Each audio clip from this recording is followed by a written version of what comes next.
Bendito y alabado sea el Señor por su palabra, que el día de hoy la palabra se haga viva y eficaz en nuestro corazón. Y imploramos la presencia de nuestro Señor Jesucristo por la señal de la Santa Cruz de nuestros enemigos. Líbranos, Señor Dios nuestro, en el nombre del Padre, del Hijo y del Espíritu Santo. Y el pueblo de Dios dice amén, amén y amén.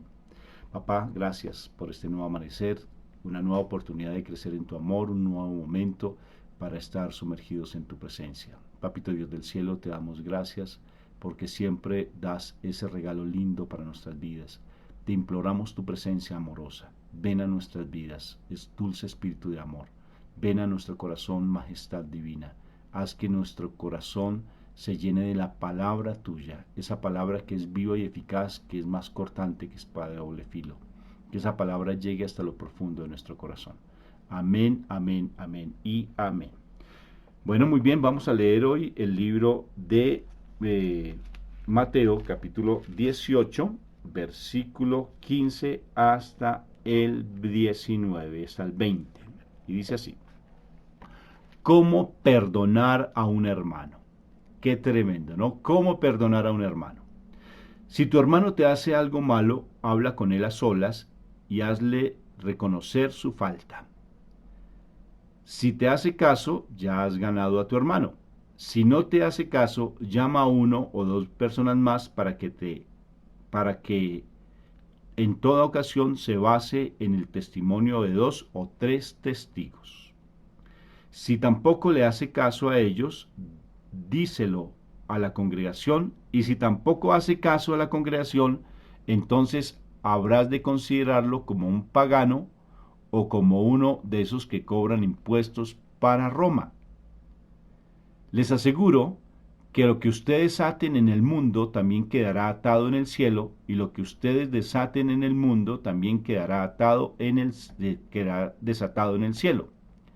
Esto les digo, si dos de ustedes se ponen de acuerdo aquí en la tierra para pedir algo en oración, mi Padre que está en el cielo se los dará, porque donde dos o tres se reúnen en mi nombre, allí estoy yo en medio de ellos. Palabra de Dios, gloria a ti, Señor Jesús. No, qué espectacular. Tres enseñanzas, cuatro, podemos sacar muchas enseñanzas de esta palabra hermosa, preciosísima. Y hoy nos está enseñando el Señor cómo perdonar a nuestro hermano y el poder que tenemos en nuestra boca, el poder que tenemos en nuestro ser, cuando nos reconocemos como esos verdaderos hijos amados de Papito Dios, y sobre todo la sabiduría que viene del Espíritu Santo. Yo les había hablado en estos días sobre unos tips de cómo estudiar la palabra para que cada vez le saquemos mayor provecho. Aquí hay bastantes personajes, entonces generalmente para poder entender la palabra yo me ubico entre los personajes. Entonces dice, cuando uno de tus hermanos haya cometido alguna falta contra ti, entonces, o contra tu congregación, contra tu comunidad, ¿qué debes hacer? Llamarlo aparte. Entonces yo me ubico, si yo soy el que cometió el error o soy el que me están llamando. Me ubico en esos dos personajes. Entonces ya empieza una enseñanza muy bonita. Generalmente nosotros siempre andamos susceptibles a que nos corrijan. Entonces me voy a poner en el lugar de aquella persona que van a corregir. Entonces, digamos que yo haya cometido un error. Y si me van a corregir, uno siempre anda a la defensiva. ¿Sí? Hay como dos posiciones. O andar a la defensiva o sabiamente dejarme corregir. Y aquí es donde viene una enseñanza. Cómo corregir y cómo ser corregido. Cómo aceptar la corrección y cómo corregir a alguien. Primera enseñanza. Y te voy a dar algo que es fundamental. Nosotros, cuando yo trabajaba con los terciarios capuchinos, con los franciscanos, dirigía una institución que tenían, bueno, bastantes personal, como unos 90 personas que eran mis compañeros de trabajo, y atendíamos más o menos unos 300 jóvenes infractores a la ley, una cárcel de menores. Y teníamos que hacer anualmente o semestralmente, creo, recuerdo, teníamos que hacer evaluación de desempeño. Esa evaluación de desempeño era tremenda porque la gente andaba demasiado prevenida. Entonces nos reuníamos con el equipo interdisciplinario, trabajadora social, psicólogo, educador, y recogíamos los insumos, o sea, recogíamos lo que las personas podían decir en todo sentido de aquella persona, de su equipo interdisciplinario, los jóvenes, de las familias, de todo recogíamos y nos sentábamos con la persona y todo el equipo interdisciplinario y empezábamos a escuchar a la persona. Entonces, como directores de institución estaba el coordinador, que en mi caso yo era el que dirigía la institución, estaba el jefe de personal y estaba el subdirector de la institución. Entonces era muy particular porque era sorprendente porque ellos de por sí se llegaban con mucha ansiedad las personas a esa evaluación de desempeño.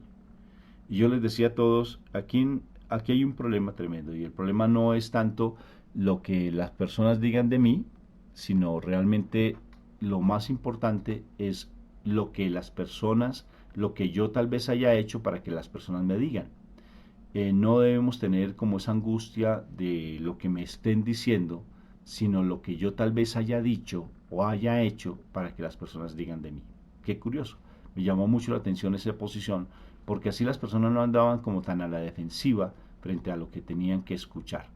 Y ellos de por sí solamente se dedicaban era más a recibir, pero muchos se ponían tan a la defensiva que se irritaban y no se permitían el escuchar.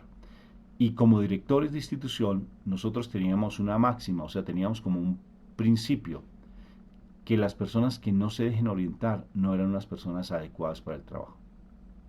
Tremendo, porque no tenían la sensibilidad para poderse dejar guiar y orientar.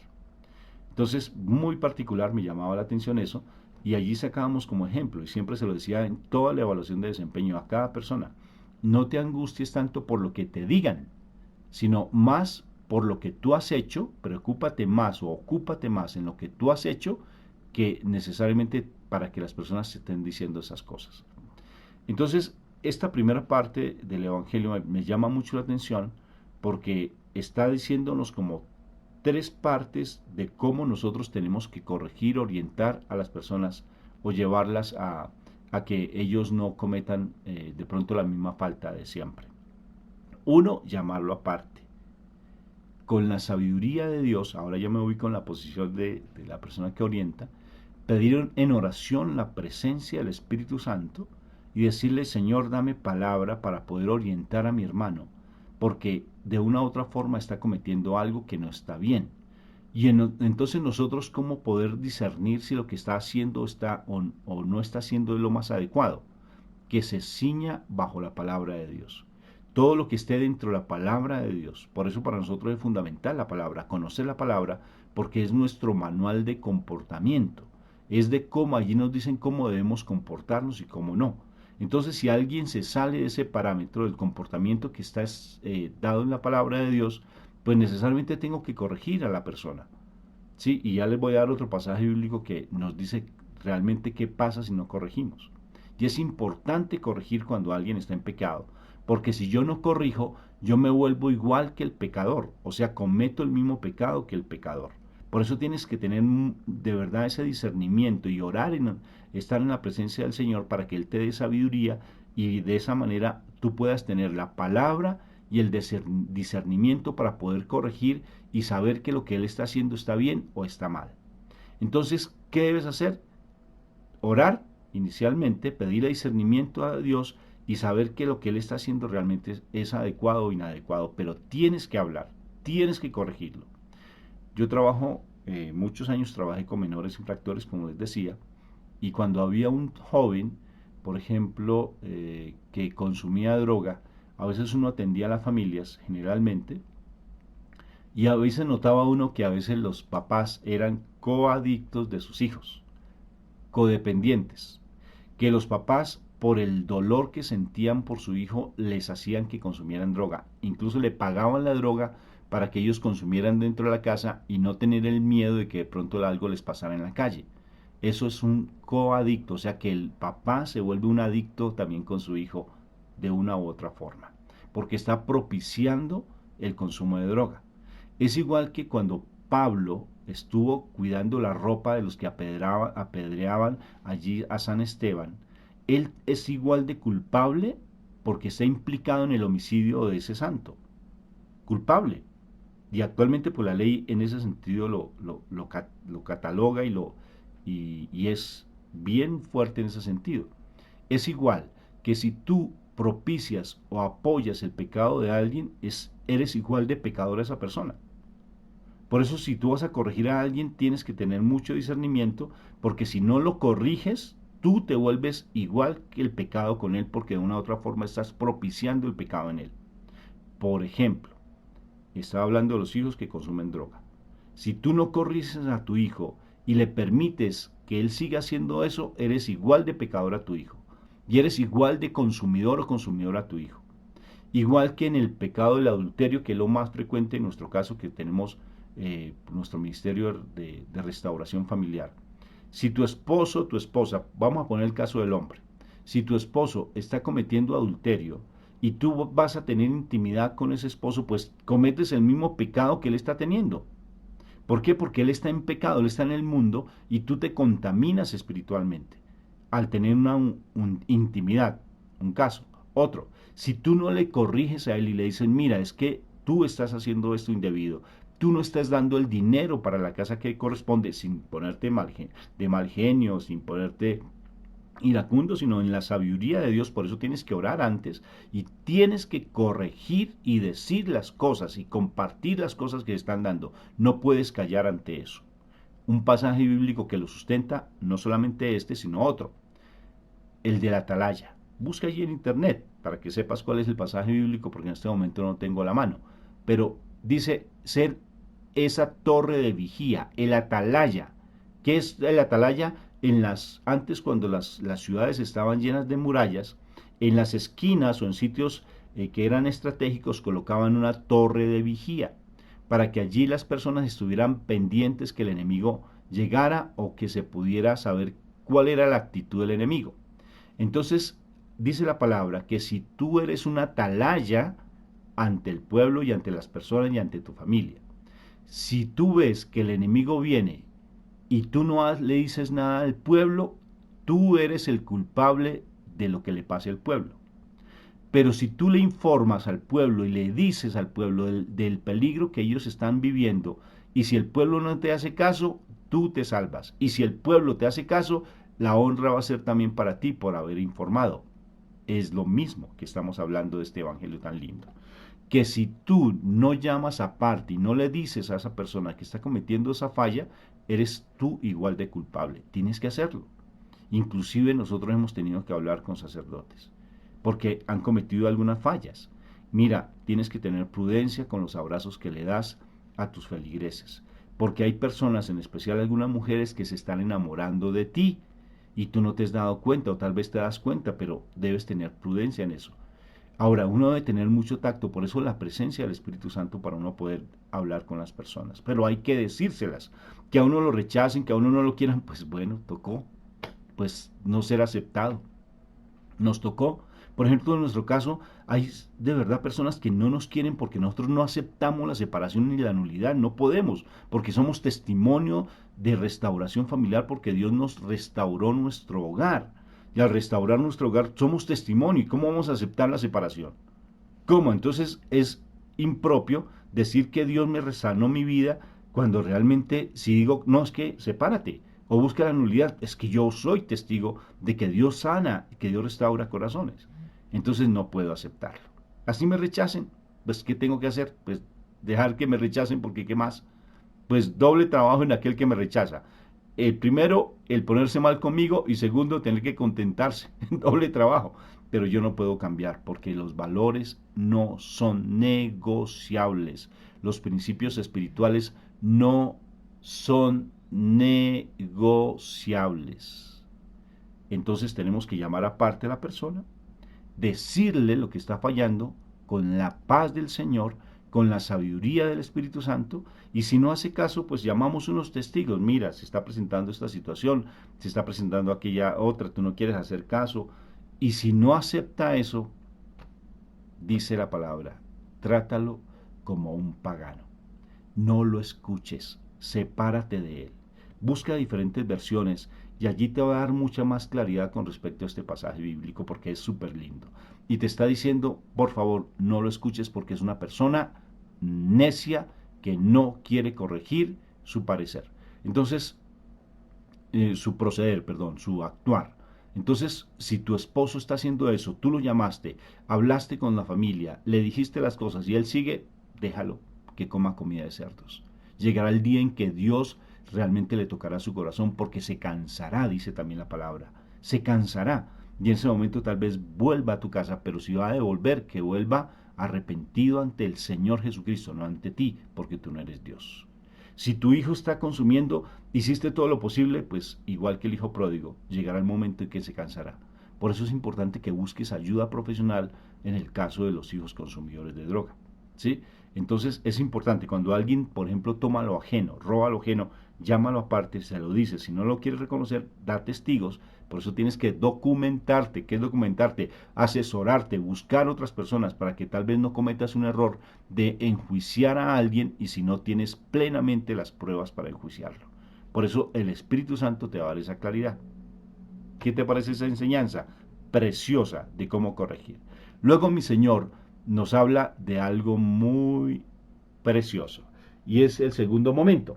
Les aseguro que lo que ustedes aten en la tierra quedará atado en el cielo y lo que ustedes desaten en la tierra quedará desatado en el cielo. El poder que nos da nuestro Señor Jesucristo. ¡Qué hermoso! Por eso tenemos que tener mucho cuidado con la forma en que hablemos, mucha prudencia, porque tal vez hablamos de una manera que es equivocada. Por eso tenemos que siempre pedirle al Señor que nos dé discernimiento y como dice la palabra, coloca, Señor, un centinela en mi boca. Salmo, creo que es el Salmo 50. Coloca un centinela en mi boca para que yo no cometa imprudencia y yo no hable cosas que son impropias. Coloca un centinela, Señor. Por eso hay momentos en Señor que lo que yo voy a decir, cuidado porque atas o desatas. Y tienen relación con lo que la primera enseñanza. Antes de hacer un juicio, ten cuidado con lo que vayas a hablar. Señor, que mis palabras sean tus palabras. Coloca un carbón encendido en mi boca. Eso dice la palabra. Coloca un carbón encendido para que yo proclame tu palabra adecuadamente. Por eso tengo que conocer de la palabra para que cuando yo vaya a enjuiciar a alguien o llamar aparte a alguien, tenga yo la sabiduría, porque lo que yo vaya a decir o ata o desata en el cielo. Y hay que tener mucha prudencia, porque mi palabra tiene poder. La palabra tiene poder.